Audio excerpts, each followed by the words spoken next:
അസ്സലാമു അലൈക്കും വറഹ്മത്തുള്ളാഹി. അൽഹംദുലില്ലാഹ് മാഷാ അല്ലാഹ്.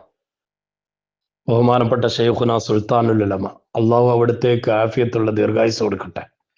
അവിടുത്തെ തണലിലായി ദീർഘകാലം സുന്നത്ത് ജമാഅത്തിന് വേണ്ടി പ്രവർത്തിക്കാൻ അള്ളാഹു നമുക്കൊക്കെ തൗഫീക്ക് തരട്ടെ.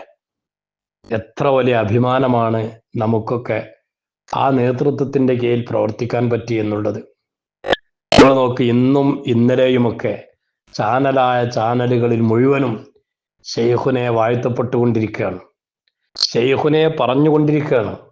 ഓരോരുത്തർക്കും 100 നാക്കുകളാണ് ശൈഖുനെ പറയാൻ. എന്ത് കാരണം? കേരള കേന്ദ്ര സർക്കാരുകൾ അടക്കം മന്ത്രിമാരും MP-മാരും MLA-മാരും അടങ്ങി എല്ലാ ഏജൻസികളും പരാജയപ്പെടുത്തപ്പെട്ടിടത്താണ് ശൈഖുനയുടെ ഇടപെടൽ പ്രതീക്ഷകൾ നൽകിയിരിക്കുന്നത്.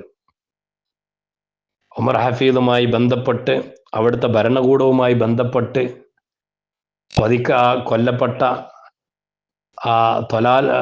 തലാലിന്റെ കുടുംബവുമായി ബന്ധപ്പെട്ട് നല്ലൊരു പ്രതീക്ഷയിലേക്ക് എത്തിക്കാൻ സുൽത്താനുൽ ഉലമയുടെ ഇടപെടൽ കാരണമായി എന്ന് പറയുമ്പോൾ എത്ര ആളുകളാണ് സുൽത്താനുൽ ഉലമയെ വാഴ്ത്തിക്കൊണ്ടിരിക്കുന്നത്.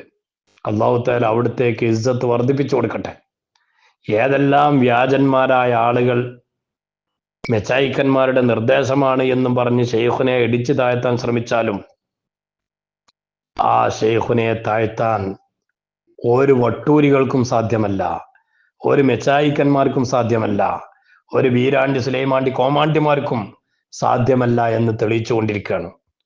ഈ കുരുവട്ടൂരികൾ കവലകൾ തോറും നടന്ന് ഇന്നടക്കം ശൈഖുനയെ പിച്ച് ചീന്താൻ ശ്രമിക്കുമ്പോൾ ഇവിടുത്തെ പൊതുസമൂഹം ശൈഖുനയെ വാഴ്ത്തിക്കൊണ്ടേയിരിക്കുകയാണ്. നിങ്ങളുടെ വ്യാജന്മാരായ ഇത്തരം മെച്ചായിക്കന്മാരുടെയോ അവരുടെ മൂട് താങ്ങികളുടെയോ ഒരു സർട്ടിഫിക്കറ്റും ഞങ്ങളുടെ ശൈഖുനാക്ക് ആവശ്യമില്ല. ബഹുമാനപ്പെട്ട ശൈഖുൽ മശായിഖ്, ബഹുമാനപ്പെട്ട CM വലിയുല്ലാഹി ഖദ്ദസല്ലാഹു സിർറഹുൽ അസീസ് മഹാനവറുകളോട്, സുൽത്താനുൽ ഉലമയോട് നിങ്ങൾ പള്ളി മദ്രസ ഉണ്ടാക്കി മുന്നേറിക്കോളി, ഞാൻ ഖിളിർ നബിയുടെ വഴിയിലാണ്, നിങ്ങൾ മൂസാ നബിയുടെ വഴിയിലാണ് എന്ന് പറഞ്ഞ് അവിടുത്തെ പറഞ്ഞയച്ചിട്ടുണ്ടെങ്കിൽ അത് നിർബാധം തുടർന്നുകൊണ്ടേയിരിക്കും. അതിനെ തടയിടാൻ ഒരു സുലൈമാണ്ടിക്കും സാധ്യമല്ല.